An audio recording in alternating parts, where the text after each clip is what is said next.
Hi, Kevin Brierton here with your monthly market update for February 2026. I want to show you a couple things that are going on right now in the market. I also want to just to talk about interest rates and what's happening with inventory and also the affordability. So finally, affordability is coming in to the market. This is helping both buyers and sellers in this market. So take a look at this. Mortgage rates jumped 3% in 2021. They jumped to over 7% in 2023. This was a big hit to monthly payments because this pushed monthly payments up over $1,000 a month and really pushed it. When you compare it pre-pandemic levels, it pushed it up over 1,000, and a lot of times, in even certain situations, even more than that. The affordability has improved in the second half, though, of 2025. Finally, that curve is starting to, flatten out a little bit where affordability is coming into play, and that's helping buyers and sellers because if people can't buy your house, if you're selling, that becomes a problem. And already the best affordability we've seen since 2022 August is on track. We're continuing to improve, and hopefully it continues to improve that direction. And buying a house is taking less income overall. So really, you want to have it at that about 30% mark is kind of a good target for your housing monthly payment to be less than 30% of your total income. And that graph kind of shows it here where it kind of peaked and then kind of fell back down. This is a really, really good sign. A lot of across the board in different states and cities, we're seeing this below that 30% number. Now, the West is a little bit different depending on where you're at. Is still a little more expensive, and it's harder to afford in certain areas of the West. Obviously, it's beautiful here. I'm in Arizona, and it's like beautiful weather, and everywhere else is snowing. So, there's that to be said. Arizona's super hot, so I guess in the summertime we get ours too, but it's still a little bit more.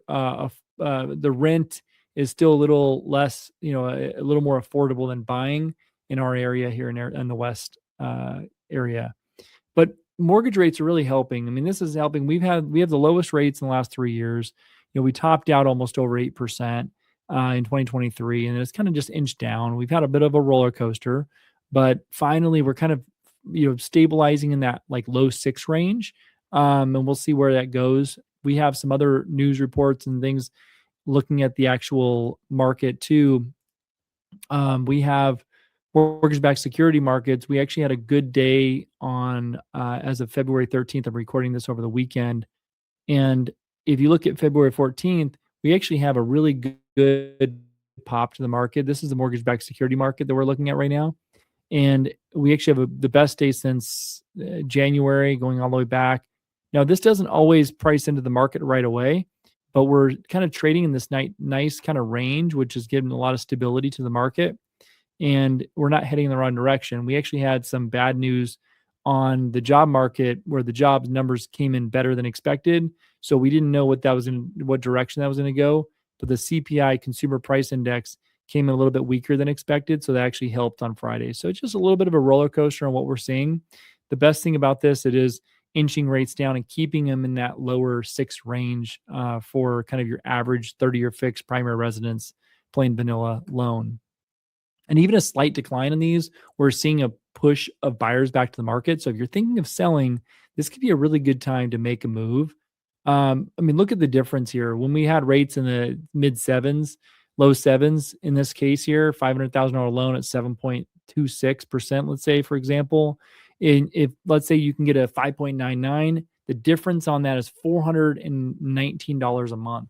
So it's pretty significant difference in amount. And if prices have moderated, then really that's really helping because the cooling home price growth and easing rates have provided an incremental relief for buyers. So that's the key rate, right? So if we have moderating home prices, not falling off a cliff, but we have this big pop during the COVID days and then kind of in the low rate days, and then that's come down. And now we've kind of had this kind of moderating of prices helping affordability. Home prices appreciation has dipped the lowest pace in growth. No, here's the thing. So we have appreciation on housing starting to dip. We also have income growth starting to show improvements here. So this is helping because you have improved affordability on what you're paying out, but your wages are still staying strong. So wage growth overall has been much better compared to household growth or house price growth. So we've just seen this balancing out where people are able to still make the money, but pay their bills in their housing. And the monthly payments continue to trend down. So this is a really good sign. We continue to go down from where we're at, and it's just helping affordability overall. Nationally, 1% drop. This is pretty crazy. So 1% drop in mortgage rates can expand the pool of buyers that could buy by about 5.5 million. So this lower rate environment can nudge a lot of people off the fence that are thinking about buying.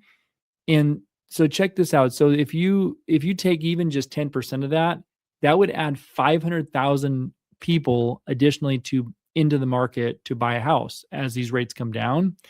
So that's a significant amount of competition. So it's good for you as a seller, maybe not be great as a buyer, especially obviously the affordability is great for you as a buyer, but if you're competing against other buyers out there, you might not be able to get the price reductions or things that you want. Where like we're getting clients roof fixed, we're getting seller credits, we're doing temporary buy downs. Temporary buy downs are a great way to buy yourself a little bit of time to be able to refinance down the road as rates go down. We've used that quite a few times over the last couple of years, very responsibly too. And so check this out. So this is great. Affordability is improving. Buyer demand's still there, but overall the market's still very sensitive to the rates in this market. We need to make sure we're aware of that because as rates drop, we see a pickup in buyer demand, but as rates go up, buyer demand cools. So depending on when you're selling your house, the window with rates is important because you may have to price your house accordingly based on the buyer demand. And we've seen this over the years, in recent years, and what this has moved our interest rates down to and up to based on exactly correlating with purchase index and buyer demand change as rates go down or up. So more homeowners entering the market as rates go down, more home buyers will enter. We also are seeing current homeowners that are in a house they don't love really start going, okay, fine. Now I can stomach these rates. Now they're not 8% or 7.5%, but they're a little bit lower. I can stomach making that move. So we're helping a lot of people with transition plans, whether it's a bridge loan or buying a second home or an investment home or something, but buying another property while they're trying to figure out what they're going to do with their own property. So this is an important piece of the puzzle that if you need a transition plan, this could be a good window. Buyer demand is trending in the right direction. So still have very healthy buyer demand, but it isn't crazy. We're not off the charts, but it is very healthy overall for buyer demand. While price growth hits a 14-year low in 2025, the economists anticipate that 2026 will kind of bring a fresh wave of activity, especially as rates come down and ease, which is good. Now, affordability remains a challenge, but it's the first time in several years the underlying forces are finally aligning towards a gradual improvement. This is from Mark Fleming at First American. This is important. We're seeing this live. We help hundreds of clients and talk to thousands, and so we see it live, real time, of what's going on the ground floor, and we are starting to see people, the numbers of what they want and what they can afford and what they can actually get, starting to get more in line, which is great to see because for a while it was not that way. If you have any questions, reach out. Be honored to help any strategy on this. Otherwise, please like, subscribe, follow for more. We'll keep these monthly updates coming so you get relevant information that you can use. Thanks for watching, and we'll catch you on the next market update next month. Take care.